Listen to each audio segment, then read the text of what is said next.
देश में पिछले कुछ वर्षों से चल रहे इलेक्टोरल बॉन्ड्स के विषय में है। जब इलेक्टोरल बॉन्ड देश के ऊपर भारत की केंद्र सरकार ने थोपे तो इसका विरोध हुआ।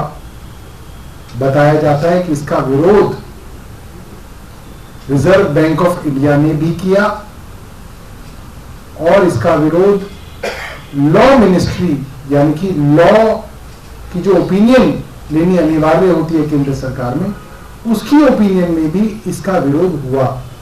आपको बहुत जिम्मेदारी से बात बता रहा हूं। उस विरोध के बावजूद इलेक्टोरल बॉन्ड को लाया गया। सभी राजनीतिक दलों ने, खासतौर पे पॉलिटिकल एक्टिविस्ट जो ट्रांसपेरेंसी की वकालत करते थे, उन्होंने बात कही। तब भी इलेक्टोरल बॉन्ड ट्रांसपेरेंसी नहीं ला रहा है, ट्रांसपेरेंसी को खत्म कर रहा है। अब जब सुप्रीम कोर्ट ने यह फैसला दे दिया कि इलेक्टोरल बॉन्ड गैर संवैधानिक थे, तो सवाल आया कि कौन कंपनियां थी जिन्होंने हजारों करोड़ रुपया राजनीतिक दलों को दिया और उसमें सबसे बड़ा फायदा केंद्र सरकार चलाने वाली भारतीय जनता पार्टी को मिला। 6,000 करोड़ से ज्यादा का electoral bond Bharatiya Janata party को मिला।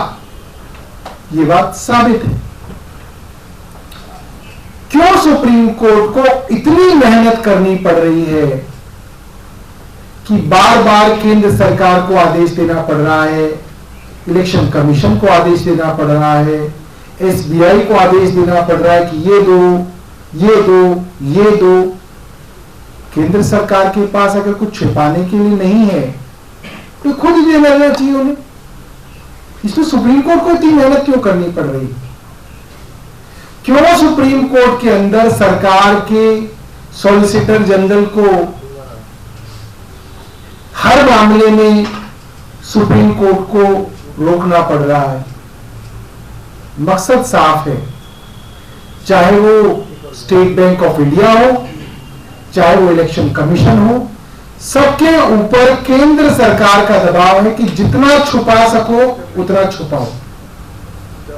एक लिस्ट मैं आपके सामने पढ़े दे रहा हूं, जिससे यह साफ हो जाता है कि ऐसी बड़ी बड़ी कंपनियां जिनके ऊपर ईडी ने छापे मारे, छापा मारने के बाद उन्होंने इलेक्टोरल बॉन्ड बनवाए। अब सवाल यह उठता है, किसी कंपनी के ऊपर जब ईडी ने छापा मार दिया, यानी कि वो जो पैसा है वो तो प्रोसीड्स ऑफ क्राइम हो गया। ईडी ने छापा मारा उसके ऊपर मुकदमा दर्ज किया, इसका मतलब यही है ना कि वो मनी लॉन्ड्रिंग कर रही है वो कंपनी। ईडी का मतलब मनी लॉन्ड्रिंग है। ईडी जो है बलात्कार और मर्डर के मुकदमे नहीं करती है, ईडी सिर्फ पीएमएलए मनी लॉन्ड्रिंग के मुकदमे करती है। जब ईडी ने छापा मारा मतलब मनी लॉन्ड्रिंग उस कंपनी में हो रही थी, ईडी का यह कहना है। तो उसका पैसा अगर इलेक्टोरल बॉन्ड के माध्यम से बीजेपी को पहुंचा तो proceeds of crime Bharatiya Janata party में पहुंच गया। सुप्रीम कोर्ट ने अभी अभी कहा प्रोसीड्स ऑफ क्राइम अगर पार्टी तक पहुंच गया तो पूरी पार्टी को भी एक्यूज बनाना चाहिए। तो इस तरीके से तो भारतीय जनता पार्टी के ऊपर उन सब मामलों में, जिन मामलों में पीएमएलए उन दोषी कंपनियों के ऊपर अट्रैक्ट हुआ, उस प्रोसीड्स ऑफ क्राइम को भारतीय जनता पार्टी तक पहुंचने तक, और जैसे ही पहुंचा तब प्रोसीड्स ऑफ क्राइम की बेनिफिशियरी भारतीय जनता पार्टी भी बन जाती है, या जो पॉलिटिकल पार्टी वो पैसा लेती है वो भी बन जाती है। और वो भी उन मुकदमों में एक्यूज बनाई जानी चाहिए। अभी अभी सुप्रीम कोर्ट ने ये फैसला दिया है, उससे ये भी इंटरप्रिटेशन निकलती है, सीधी सीधी इंटरप्रिटेशन। तो क्या अब केंद्र सरकार उन राजनीतिक दलों पर जिनको ईडी द्वारा आरोपी बनाई गई कंपनियों द्वारा पैसा इलेक्टोरल बॉन्ड के माध्यम से मिला है, उनको एक्यूज बनाया जाएगा, उनके अकाउंट्स अटैच किए जाएंगे, उनकी संपत्ति सील की जाएगी? ये केंद्र सरकार से हमारा सवाल है।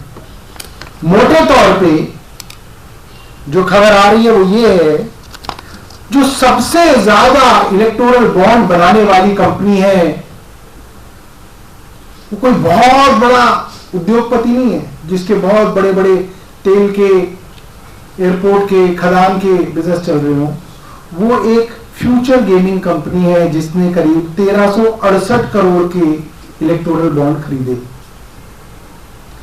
खास बात यह है कि उसके यहां ईडी ने छापा 2 अप्रैल 2022 को मारा और उसने उसके 5 दिन बाद 7 अप्रैल 2022 को इलेक्टोरल बॉन्ड खरीदे।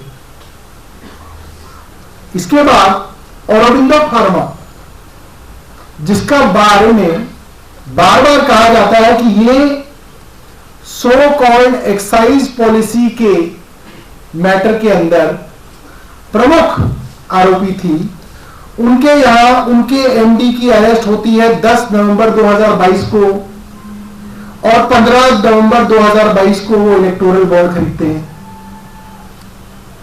शिरडी साई इलेक्ट्रिकल्स के यहां इनकम टैक्स का छापा पड़ता है 20 दिसंबर 2023 को और वो अगले महीने 20 दिन के अंदर अंदर 11 जनवरी 2024 को इलेक्टोरल बॉन्ड खरीदते हैं। टॉरेंट पावर 10 जनवरी 2024 को इलेक्टोरल बॉन्ड खरीदते हैं। 7 मार्च 2024 को उनको 306 मेगावाट सोलर प्रोजेक्ट महाराष्ट्र में मिलता है। हो सकता है इत्तेफाक हो, it can be a coincidence, बड़ा हसीन इत्तेफाक है, it's a beautiful coincidence. Doctor Reddy के यहां छापा पड़ता है 13 नवंबर 2023 को, 4 दिन बाद 17 नवंबर 2023 को वो इलेक्टोरल बॉन्ड खरीदते हैं। कल्पतरू प्रोजेक्ट्स के यहां इनकम टैक्स का छापा पड़ता है 4 अगस्त 2023 को, 10 अक्टूबर 2023 को वो इलेक्टोरल बॉन्ड खरीदते हैं। एवन साइकिल्स, उनके बारे में पार्लियामेंट में मिस अप्रोप्रिएशन की स्टेटमेंट आती है, वो भी इलेक्टोरल बॉन्ड खरीदते हैं। माइक्रोलैब्स 14 जुलाई 2022 को इनकम टैक्स का छापा पड़ता है, 10 अक्टूबर 2022 को इलेक्टोरल बॉन्ड खरीदते हैं। हीरो मोटोकॉर्प इनकम टैक्स का छापा 31 मार्च 2022 को, 7 अक्टूबर 2022 को इलेक्टोरल बॉन्ड खरीदते हैं। वर्सोवा सीलिंक का टेंडर करीब 9,000 करोड़ का एक कंपनी को मिला, उसका नाम है एप्को इंफ्रा। 10 जनवरी 2022 को वो इलेक्टोरल बॉन्ड खरीदते हैं। 10 जनवरी 2022 को, 24 जनवरी 2022 को उनको ये टेंडर मिलता है। यशोदा हॉस्पिटल्स क्या छापा पड़ता है 26 दिसंबर 2020 को, अप्रैल 2021 से अक्टूबर 2023 तक वो काफी बॉन्ड्स खरीदते हैं। हो सकता है ये इत्तेफाक हो सकता है कोइंसिडेंस हो, मगर केंद्र सरकार ऐसे छुप छुप के क्यों भाग रही है?